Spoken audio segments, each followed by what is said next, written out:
오늘 하나님의 말씀 사도행전 11장 15절에서 18절까지 말씀입니다.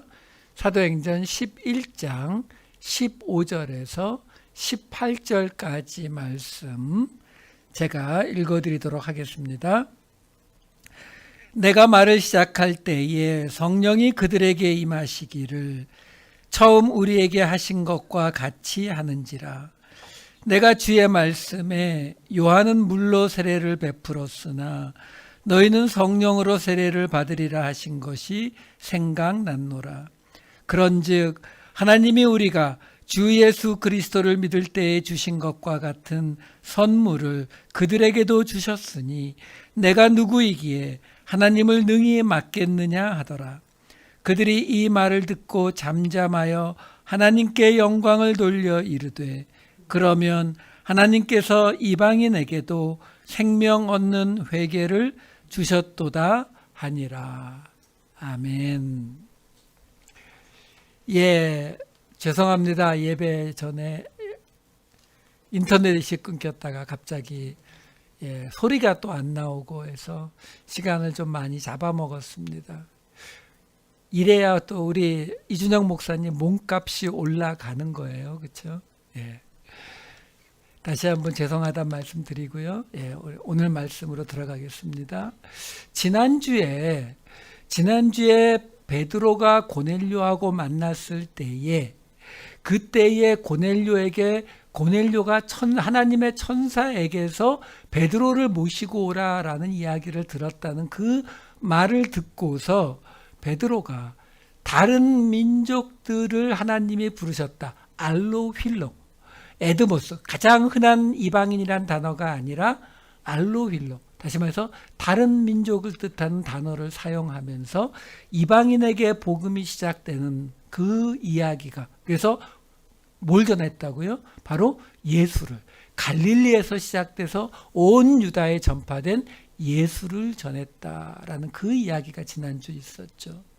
자, 이제 베드로가 바로 그 예수님을 증거할 때에 그때에 성령이 내렸다라고 하는 10장 44절부터 오늘 말씀을 볼게요. 베드로가 이 말을 할 때에 성령이 말씀 듣는 모든 사람에게 내려오시니. 지금요, 이 구절에 원어 성경을 보면은 맨 앞에 에피라고 하는 부사가 하나 들어가 있어요. 이 에피라고 하는 이 부사가 맨 앞에 들어가서 뭘로 해석이 되냐면 아직도 이렇게 돼요. 그러니까 무슨 말이냐면 아직도 베드로가 이 말을 할 때에 성령이 말씀 듣는 모든 사람에게 내려오시니. 그러니까 사실 우리 한글 성경의 번역도 틀렸다고 보기에는 좀 그렇지만 영어 성경을 보면은 이 부분, 이 에피라고 하는 단어 때문에 while 그리고 yet을 집어넣어서 베드로가 아직 말하고 있는 동안에 성령이 말씀 듣는 모든 사람에게 내려왔다는 걸 확실하게 보여주거든요. 근데 우리 한글 성경은 이게 베드로가 할 말 거의 제가 이 설교를 하는데 설교 끝날 때쯤 성령이 오셨다는 건지 중간에 오셨다는 건지 조금 확실하지가 않아요. 근데 원어에는 분명히 어떻게 되어 있냐면 아직 베드로가 이 말을 할 때에 어떤 말? 바로 예수에 대해서 증거하고 있는 그 중에 성령이 모든 사람에게 내려왔다. 왜 제가 이걸 설명을 드리냐면요. 우리가 사도행전을 따라 보고 있는데 이 사도행전의 앞에서 어떤 일이 있었냐면은 오순절 사건이 있고 난 다음에 이제 복음이 바깥으로 전파가 되면서 4장 31절을 보면은 이런 구절이 나와요. 사람들이 모여서 기도하는 게 나오고 빌기를 다음에 기도하는 게 끝나니까 모인 곳이 진동하더니 무리가 다 성령이 충만해졌다라는 거죠. 모여서 기도했는데 기도가 끝나니까 성령이 충만해졌다. 그 다음에 사마리아에 가서 빌립이 복음을 전하다가 베드로와 요한이 왔을 때에 그때의 모습이 이렇게 나와요. 8장 15절 17절을 보시게 되면은 그들이 내려가서, 누구요? 베드로와 요한이 내려가서 그들을 위하여 성령 받기를 기도하니 8장 17절 이에 두 사도가 그들에게 안수하며 성령을 받는지라. 자, 보세요, 여러분.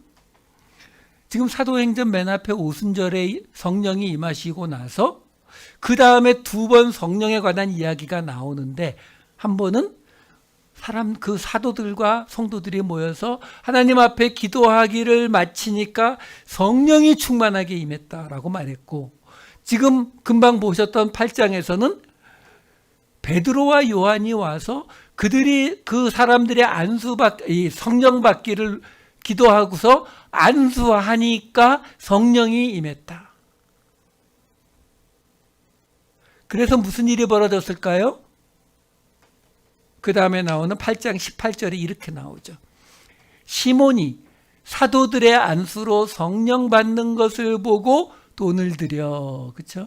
베드로에게 내가 돈을 드릴 테니까 내가 안수하는 사람도 지금 베드로님, 요한님이 하시는 것처럼 성령 받게 해주세요. 그거 한 거예요. 여러분, 사실 이 사건을 우리가 그냥 저 마법사 출신이어가지고 저 시몬 저거 생각하는 거 봐라 저거, 이렇게 해버리면 우리가 여기서 배울 게 아무것도 없어요. 하지만 분명히 여러분, 우리라면 안 그럴 것 같으세요? 지금 이전에 없었던 현상이 벌어졌잖아요. 오순절날 성령이 임했단 말이에요. 그랬는데 그 다음에 모여서 기도를 진하게 했더니, 뜨겁게 했더니 기도가 다 끝나니까 성령이 임했잖아요.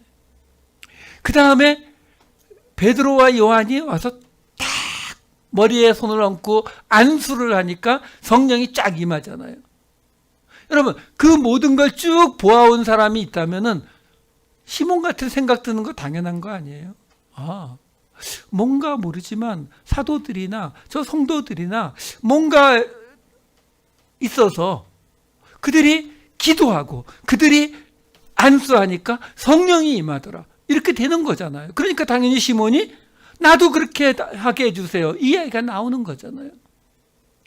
그런데 여러분, 지금 이 8장에서 시몬이 이 말을 했다가 베드로에게 아주 심하게 혼나요. 그리고 그 다음 9장으로 넘어가면서는 무슨 일이 벌어지냐면, 빌립이 가사로 가는 길을 내려가다가 이디오피아 내시를 만나는 거를 주의 사자가 보내서 가요. 그 내시를 만났다가 가이사라로 가는 것도 주의 영이 빌립을 가이사라로 끌고 갔다라고 나오죠. 그 다음에 나오는 이야기가 사도 바울이 다메섹으로 가다가 예수님 만나는 장면인데, 사도 바울이 예수님 만나려고 갔어요? 전혀 아니죠. 그냥 가는데 갑자기 그런 일이 벌어졌죠. 그리고 사도 바울이 장님이 된 상태에서 아나니아라고 하는 다메섹에 있는 사람에게 하나님의 사자가 나타나는데, 이 경우에도 아나니아는 저 나쁜 사람이에요, 안 갈래요 라고 하는데도 주의 사자가 강제로 보내서 사도 바울을 데리고 오게 하는 이야기가 이어지고, 그리고 지금 우리가 보고 있는 것처럼 베드로에게 환상이 나오고 고넬료에게 주의 천사가 나타나서 베드로도 환상 보고서도 동의를 안 하고 있었음에도 불구하고 강제로 따라가라 라고 해서 따라갔고, 그렇죠? 고넬료도 하나님의 천사가 나타나서 이 일을 이끌어가고 있고. 그러니까 지금 무슨 말이냐면, 이 시몬의 사건, 사마리아에서 했었던 시몬의 사건을 기점으로 해서 그 이전에는 충분히 오해할 수 있는 여지가 있었단 말이에요. 어떤 오해? 우리가 기도하면, 우리가 안수하면 성령이 임한다. 이런 오해를 충분히 가질 수 있는 상황이었다면, 이 사마리아 시몬의 사건 이후부터는 철저하게 모든 것의 주도권이 하나님의 사자, 주의 영, 하나님의 천사가 이 모든 걸 이끌어가고 있다라는 거예요. 그래서 여러분 지금 수도 없이 말씀드리잖아요. 이 사도행전에서 이 고넬료의 사건은 가장 중요한 사건이라고 말씀드렸어요. 가이사랴로 다 모여서 이 고넬료의 사건이 벌어지고 있는 거잖아요. 이방인에게, 이 사도행전은 유대인에게 복음을 전파하는 이야기는 앞에 그냥 우리가 지금까지 보아왔듯이 그건 전혀 중요하지 않았다니까요. 이제 고넬료부터 시작해서 이 이야기가 끝나고 뒤에 나오는 사도 바울을 통해서 모든 이방인에게 전파되는 그 복음에 대한 이야기가 이 사도행전의 주제란 말이에요.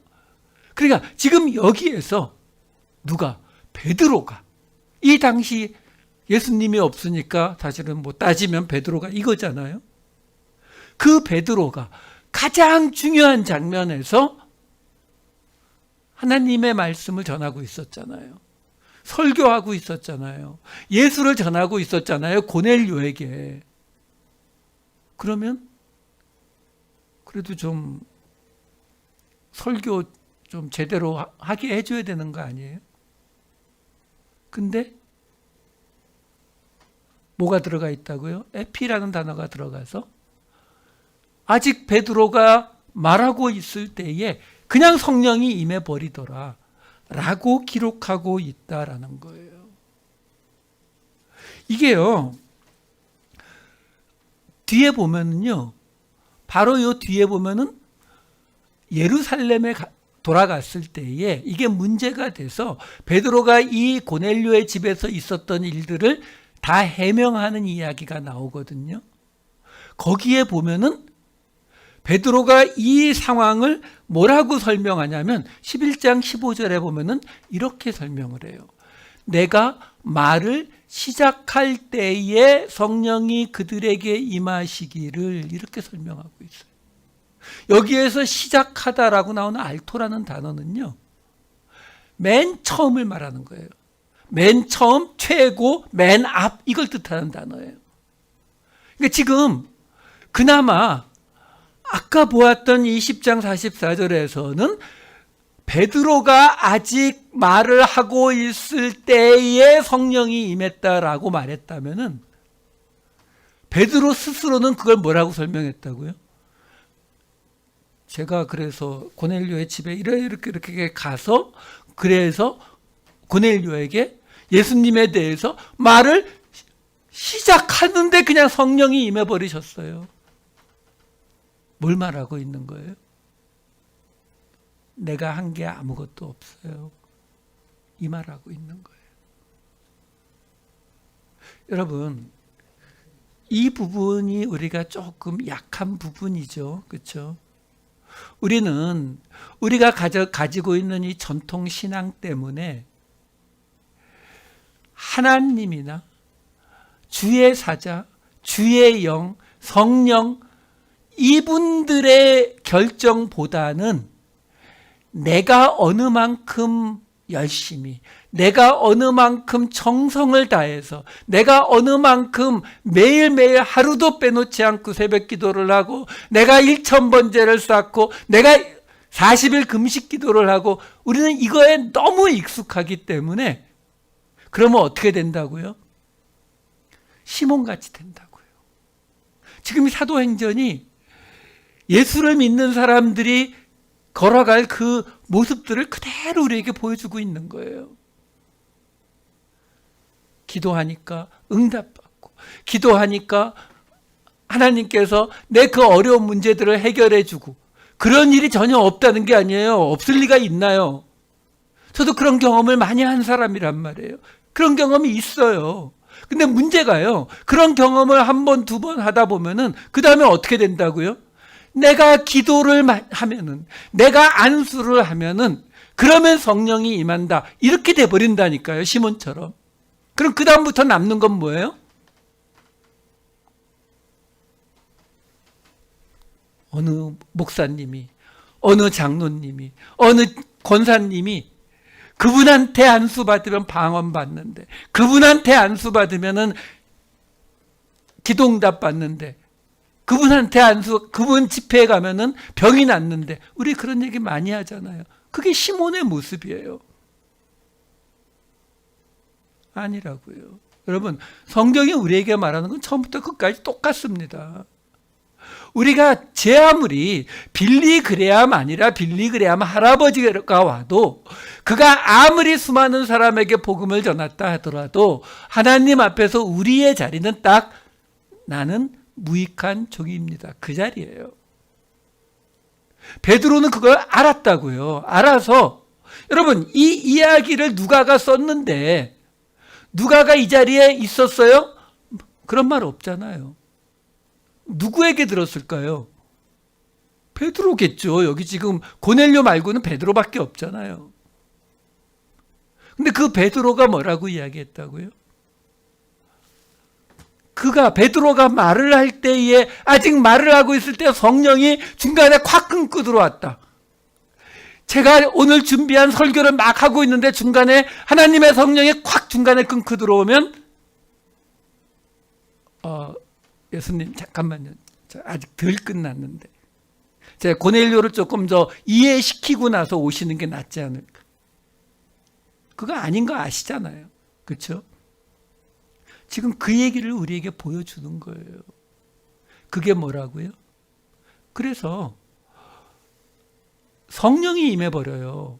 베드로가 이 이방인을 받아들이게 하나님이 받아들이신다는 이 모습을 보면서 하고 싶은 얘기가 얼마나 많겠어요. 근데 성령이 끊고 들어오니까 베드로가 어떻게 해요? 세례 줘요. 세례 주고 그리고 나중에 예루살렘에 돌아갔더니 예루살렘에서 문제가 됩니다. 왜? 이방인 집에 들어가서 그와 함께 있었거든요. 11장 2절과 3절을 볼게요. 베드로가 예루살렘에 올라갔을 때에 할례자들이 비난하여 이르되 내가 무할례자의 집에 들어가 함께 먹었다 하니. 그래서 베드로가 우리가 지금까지 본 이야기를 다시 쫙 설명을 해요. 그게 있잖아요. 제가 이런 환상을 봤는데 안 먹는다고 했는데도 먹으라고 하고 그리고 고넬료가 이랬고 저랬고 이 설명을 다 하고 나요. 그러면서 오늘 그 설명 끝에 나오는 게 오늘 읽은 본문이에요. 11장 15, 16절 볼게요. 내가 말을 시작할 때 베드로가 말하는 거예요. 내가 말을 시작하는데 성령이 임했다는 거예요. 근데 뭐라고요? 처음 우리에게 하신 것과 같이 하는지라. 처음 우리에게 하셨다는 게 뭐예요? 오순절 성령이 만 거 말하죠. 그러면서 16절에 뭐라고 나와요? 내가 주의 말씀에 요한은 물로 세례를 베풀었으나 너희는 성령으로 세례를 받으리라 하신 것이 생각났노라. 이 말이 어디 나왔던 말이냐면 바로 오순절날 사도행전 1장 5절에 나온 말이에요. 사도행전 1장 5절에 이렇게 나왔었어요. 요한은 물로 세례를 베풀었으나 너희는 몇 날이 못되어 성령으로 세례를 받으리라 하셨느니라. 이거 예수님이 하늘로 올라가시면서 하신 말씀이에요. 근데 여기 뭐가 붙어 있어요? 몇 날이 못돼요. 그 몇 날이 못된 게 뭐예요? 바로 오순절. 그렇죠? 그러니까 지금 베드로가 금방 보셨던 15절, 16절 다시 한 번만 보여주세요. 그 15절, 16절 보면은 뭐라고 이야기하는 거냐면 지금 내가 말을 시작할 때 성령이 고넬료와 그의 식구들에게 임했는데 그게 우리 처음 오순절 날에 우리에게 임한 거하고 똑같더라. 예수님이 그때 요한이 물로 세례를 베풀었지만 너희는 성령으로 세례를 받을 거라고 몇 날 후에 받을 거라고 말씀하셔서 우리가 오순절날 그렇게 성령을 받았는데 그 성령과 똑같은 모습으로 고넬료에게 임하더라. 이걸 강조하고 있는 거예요. 여러분 혹시 그런 생각 같은 거 안 해보셨어요? 저는 해봤어요. 이렇게 막 부흥 집회 이런 거 쫓아다녔을 때 막 주여 기도하고 막 찬양 막 1시간 동안 찬양하고 그럴 때 있잖아요. 그럴 때 우리가 항상 생각하는 게 뭐예요? 하나님 그 오순절날 그 성령, 오순절 같은 그 뜨거운 성령을 내려주세요. 막 이런 기도 안 해보셨나요? 저 해봤거든요. 왜요? 그런 생각 드는 거죠. 뭔지 모르지만 그 오순절의 그 성령은 내 안에 계시다는 성령은 아무리 봐도 좀 뜨뜻미지근하고 어떤 때는 계신 건지 안 계신 건지 좀 아리송도 하고, 그런데 이 사도행전을 보면은 오순절에 임한 성령은 막 눈에 막 뭐가 보이는 것도 같고 막 불의 혀 같은 것도 보였다 그러고 막 뭔가 다 뒤집어지는 것 같으니까 뭔가 좀 특별한 성령일 것 같잖아요. 근데 지금 베드로가 뭐라고 말합니까? 똑같은 성령이 임했다. 똑같은 성령이 임했다. 여러분, 이게 결코 쉽지 않아요. 왜요? 저도 설교자고 어쨌든 교회에서 리더의 입장에 있기 때문에 무슨 말이에요? 예, 성도들보다 제가 경험한 간증이, 성도들보다 제가 경험한 성령이 조금 더 뜨겁고 조금 더 능력 있고 조금 더 극적이고 이래야 뭔가 내가 하는 말에 더 신빙성이 있을 것 같고, 그렇죠? 근데 지금 베드로는 그런 정도의 입장이 아니잖아요.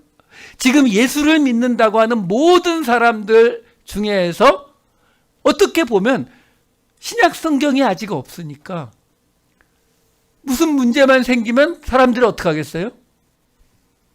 베드로님.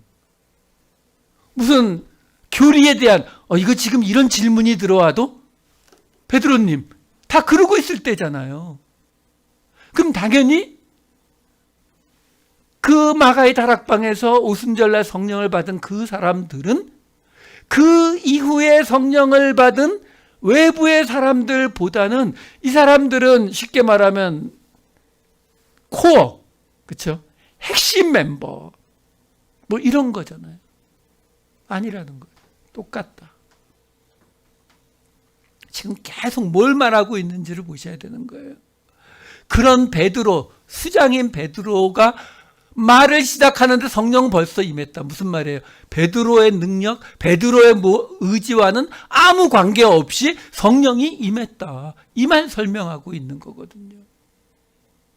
그랬더니 11장 17절에 이렇게 나옵니다. 그런즉 하나님이 우리가 주 예수 그리스도를 믿을 때에 주신 것과 같은 선물을, 성령이죠, 그들에게도 주셨으니 내가 누구이기에 하나님을 능히 맡겠느냐 하더라. 내가 누구이기에, 드디어 나온 거죠. 오늘 이야기는 이게 제목이에요. 이게 주제예요. 베드로는 자신이 기도해서, 자신이 안수해서 성령이 오셨다라고 생각하지 않고 있다라는 거예요. 그랬기 때문에 그 고넬료의 이야기를 설명하면서도 뭐라고 한다고요? 내가 누구이기에, 무슨 뜻이에요? 자기도 유대인이니까 이 이방인이 지금 우리와 똑같은 성령을 받고, 그 말이 뭐예요? 우리와 똑같이 구원받는다는, 아니 도대체 이게 2000년 가까이 믿어온 구약의 이야기를 다 뒤집는 이런 상황이 쉽게 말하면 나도 이해가 안 된다. 나도 이해가 안 되는데 근데 내가 어떻게 하나님을 막니? 지금 이 설명을 하는 거예요. 나도? 지금 너희들은 나만 쳐다보고 있는데 나도 하나님에 대해서 모르는 거 너희들하고 똑같다. 그랬더니 사람들이 11장 18절에 이렇게 마무리가 되죠. 그들이 이 말을 듣고 잠잠하여 하나님께 영광을 돌려 이르되, 그러면 하나님께서 이방인에게도 생명 얻는 회개를 주셨도다 하니라. 가장 높은 베드로가 나는 내가 누구이기에 하고 낮은 자리로 가니까 성령이 임하는데 나는 한 게 아무것도 없어요 했더니 사람들이 이방인에게도 생명 얻는 회개를 주셨습니다 라고 동의를 하더라. 할렐루야, 아멘. 끝. 이러면 정말 좋겠죠. 근데 이때로부터, 이게 11장인데 이때로부터 아직 한참 더 시간이 지나고 나서 사도 바울이 1차 선교 여행을 다 다녀오고 난 다음에 어떤 일이 벌어지느냐면은 이런 일이 벌어집니다. 15장 1절에서 2절. 어떤 사람들이 유대로부터 내려와서 형제들을 가르치되 너희가 모세의 법대로 할례를 받지 아니하면 능히 구원을 받지 못하리라 하니 바울 및 바나바와 그들 사이에 적지 아니한 다툼과 변론이 일어난지라. 형제들이 이 문제에 대하여 바울과 바나바와 및 그 중에 몇 사람을 예루살렘에 있는 사도와 장로들에게 보내기로 작정하니라. 자, 이 구절이 우리에게 말해주는 게 뭐냐면, 아까 베드로가 예루살렘에 가서 사도와 형제들에게 하나님이 하시는데 내가 누구이길래 그걸 맡겠느냐. 그래서 사람들이 그러면 이방인에게도 하나님이 회개의 구원을 주셨구나 라고 말했다고 했잖아요. 그랬는데 나중에 보니까 뭐가 좀 다르네요. 사도 바울이 1차 선교여행 소아시아를 다 돌고 돌아온 뒤에 예루살렘에 왔을 때 벌어진 일이거든요. 적어도 몇 달 아니면 1, 2년 지난 다음이에요. 근데 그때 가서 뭐가 문제가 되고 있어요? 모세의 법대로 할례를 받지 아니하면 능히 구원을 받지 못한다. 이 문제 때문에 싸움 벌어졌대잖아요. 유대로부터 왔대잖아요. 예루살렘에서부터 온 거예요. 무슨 말이에요? 결국 오늘 본문에 있었던 베드로의 이야기를 듣고 하나님이 이방인들에게도 구원받는 회개를 허락하셨구나 라고 사람들이 깨달았다라고 하는데, 거기에 생략되어 있는 게 있죠. 플러스 작은 글씨로 계약서에 써 있는 거. 뭐요? 요 조건을 지키는 이방인, 할례 받고 안식일 지키고 율법 지키고 나쁜 거 먹지 않고 뭐하고.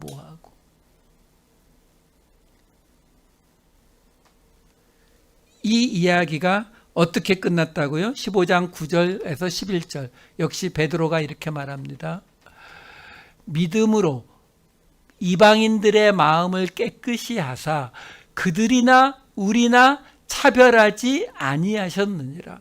그런데 지금 너희가 어찌하여 하나님을 시험하여 우리 조상과 우리도 능히 매지 못하던 멍에를 제자들의 목에 두려느냐.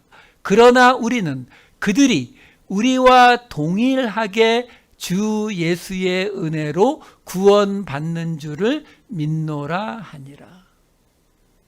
지금 이 베드로의 마지막 이야기의 결론은 뭐예요? 우리가 예수 믿고 구원받은 것, 그것과 지금 저 이방인들이 예수 믿고 구원받은 것에 차이가 하나도 없다. 고넬료는 그나마 이거였던 베드로를 통해서 성령을 받았지만, 지금 여기서 말하는 이방인들은 누구예요?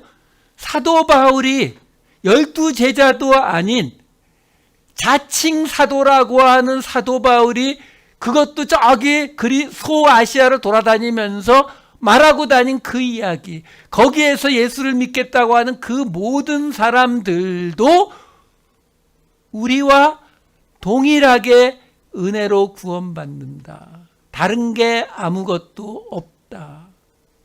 이 이야기로 결론을 내려버려요. 여러분, 지금 여기에 나오는 이 모든 이야기는 우리에게 말해주는 게 딱 하나예요. 우리가 예수를 믿는다고 해서 우리가 저 세상에 있는 다른 사람들에 비해서 단 반발자국도 앞에 있지 않다라는 거예요. 여러분, 이걸 자꾸 나누시려고 하면 안 돼요.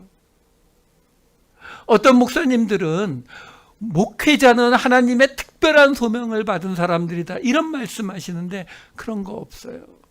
그런 거 주장하시려면은 가톨릭으로 가시는 게 맞아요. 여러분, 우리는 무익한 종입니다의 자리에서 떠나면 안 돼요. 여러분, 이거를 하나님 앞에 겸손하라는 말이 아니에요. 우리가 믿는, 예수를 믿는 이 은혜의 구원이라는 교리 자체는 이게 안 되면 이 자체가 성립하지를 않는다고요. 예수님이 이 땅에 왜 오셨는데요? 왜 십자가에 못 박히셨는데요? 여러분, 복음을 듣는 게 우리의 목적입니까? 복음 듣고 구원받는 게 목적이에요? 아니요. 성경이 말하는 목적은, 최종 목적은 우리와 하나님이 함께 영원히 거하는 것. 이게 최종 목적이에요. 하나님과 함께 영원히 거하기 위해서 우리는 죄가 없어야 돼요. 그래야 하나님과 함께 있을 수 있으니까. 아담과 하와가 죄를 지었기 때문에 에덴 동산에서 쫓겨난 것처럼 우리가 죄가 없어야 되는데, 문제는 구약 시대 내내 우리는 죄가 없어, 죄를 안 짓는 건 아예 하나님도 포기하셨고, 죄를 지었을 때 그거를 씻을 수 있는 제사의 방법까지 알려주었지만 실패했단 말이에요. 그래서 예수님이 오신 거잖아요. 예수님이 우리의 죄를 씻어주는 거거든요. 그러려면 뭐가 문제가 되는 거냐면, 예수를 믿는다라는 말 안에는 뭐가 포함되어 있냐면, 나는 스스로 하나님과 관계 회복이 될 수 없는 죄인이다라는 고백이 있지 않으면 예수님이 필요가 없다니까요. 아무리 내 입으로 나 예수 믿어요, 예수 믿어요 이래 봐야, 나는 그래도 목사인데 내가 저 집사님보다는, 내가 저 초신자보다는 조금 낫지라고 생각한다면, 그 조금 나은 부분만큼은 나는 예수님이 필요 없는 존재가 된다고요.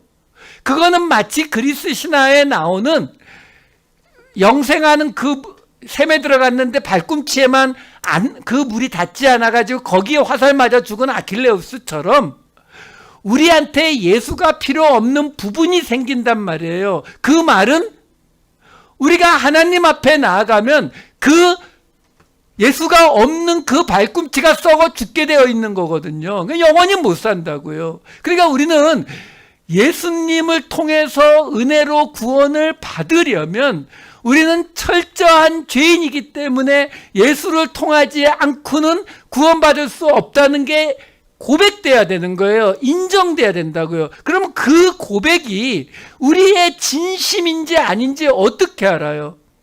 물어보면 다 진심이라고 하겠지, 아니라고 하겠어요? 근데 알 수 있는 방법이 딱 하나라니까요. 뭐요? 아니, 내가 밑바닥이라면 다른 사람하고 비교해 봤자 내가 밑바닥이니까 다른 사람이 나보다 못하다, 다른 사람을 향한 비난과 정죄가 안 나가게 된다고요. 나갈 수가 없죠. 왜? 내 꼬라지가 그 꼬라지인데. 근데 우리에게서 그 모습이 나갔잖아요. 나간다는 말은 뭐예요? 나는 예수가 필요 없는 부분이 나한테는 이미 있다. 그러니까 나는 내가 기도하면, 내가 안수하면 성령이 임할 수 있다. 이렇게 되는 거거든요. 단지 뭐가 없어서 아직 능력 있는 목사님을 못 만나서 그 능력 있는 목사님 집회에 가서 내가 안수 받으면 나도 이제 내가 안수하는 자들이 성령 받게 할 수 있다. 시몬의 모습이라니까요. 베드로가 시몬이 뭐 마음이 못돼서 또는 뭐 겸손하지 않아서 교만해서 그렇게 비난한 게 아니에요. 그 모습은 예수 그리스도를 통한 은혜의 구원이라고 하는 것 자체를 이해하지 못하고 있는 거거든요. 여러분, 우리가 믿는 이 예수교는 그렇게 뚝 떨어진 종교가 아니에요. 토막토막된 종교가 아니라 이 모든 것들이 하나로 뭉쳐 있어요. 거기 어느 한 부분을 예외로 하고 들어갈 수 있는 자리가 없다라는 것입니다. 여러분, 우리는 철저하게 내가 누구이기에 하나님을 맡겠습니까? 내가 누구이기에 하나님의 뜻을 거스리겠습니까? 내가 누구이기에 이 일을 감당하겠습니까? 나 예수님 없이는, 나 성령님의 도움 없이는 아무것도 할 수 없는 존재입니다. 이 고백의 자리를 떠나면 안 된다라는 거예요. 사도행전의 가장 중요한 이방인에게 복음이 시작되는 이 자리에서조차 성경은 가장 강조하는 것이 내가 누구이기를 말하고 있는 베드로의 모습을 우리에게 보여주더라라는 것입니다. 우리에게서 예수님의 사랑과 용서와 포용이 나타나야 하는 가장 큰 이유입니다. 이 모습이 우리의 삶에 나타날 것을 기대하시고 소망하시면서 살아가시는 저와 여러분 되시기를 우리 주님의 이름으로 축원드립니다. 기도하시겠습니다. 사랑이 많으신 아버지 하나님, 하나님의 뜻을 안다고 하면서 항상 내 기준을 세워가는 우리의 모습을 봅니다. 하나님의 말씀이 아니라, 예수 그리스도의 말씀이 아니라 거기에 조금 더 붙여서 내가 더 조금이라도 뛰어난 모습을, 내가 조금이라도 더 우월한 모습을 만들고 지켜가려는 우리의 그 모습을 봅니다. 아버지 하나님, 내가 누구이기에 예수님께서 나를 위해 죽으셨는지, 우리가 누구이기에 예수님께서 우리에게 이 일들을 맡기셨는지 항상 떨리는 마음으로 정죄가 아니라, 비난이 아니라 오직 사랑과 용서만이 우리에게 나타나는 삶을 다시 한번 살겠노라 결단하게 하여 주시옵소서. 감사드리옵고 이 모든 말씀 우리 주 예수 그리스도의 이름으로 기도하옵나이다. 아멘.